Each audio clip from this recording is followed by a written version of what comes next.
பிசாசு 3 விதமான சோதனைகளை இயேசுவுக்கு கொடுப்பதை நம்ம பார்க்கிறோம்.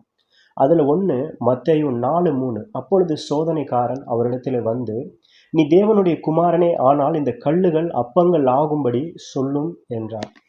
இது ஒரு நார்மலான ஒரு சோதனையா கூட நாம சொல்லலாம். ஆனா அந்த வசனத்தோட ஆரம்பத்தை நாம பார்க்கும்போது, அவன் ஒரு சந்தேகத்தை எழுப்ப பார்க்கிறான். அது என்னன்னா, நீ தேவனுடைய குமாரனே ஆனால், அதாவது என்ன சொல்ல வரான்னா, நீங்க நிஜமாவே இவருக்கு புள்ளதானா? அதாவது அப்பா ஏதாவது ஒரு விஷயத்துல ரொம்ப சிறப்பானவரா இருந்தாரு அப்படின்னா, பிள்ளையும் அதே போல அந்த விஷயத்துல சிறப்பானவரா இருக்கணும் அப்படின்னு தான் எல்லாரும் நினைப்பாங்க. அதை தான் சாத்தான் இந்த இடத்துல பயன்படுத்துறத நாம பார்க்கிறோம். நீ தேவனுடைய குமாரன்னு சொல்ற, ஆனா அந்த தேவன் எப்படிப்பட்டவன் உனக்கு தெரியுமா?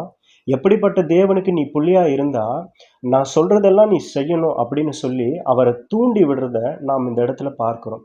யூத கலாச்சாரத்துல தகப்பன் எவ்வளவு கனமுள்ளவரா இருக்கிறாரோ, அந்த கனம் அப்படியே மகனுக்கும் வரணும் அப்படின்னு சொல்லி நினைப்பாங்க.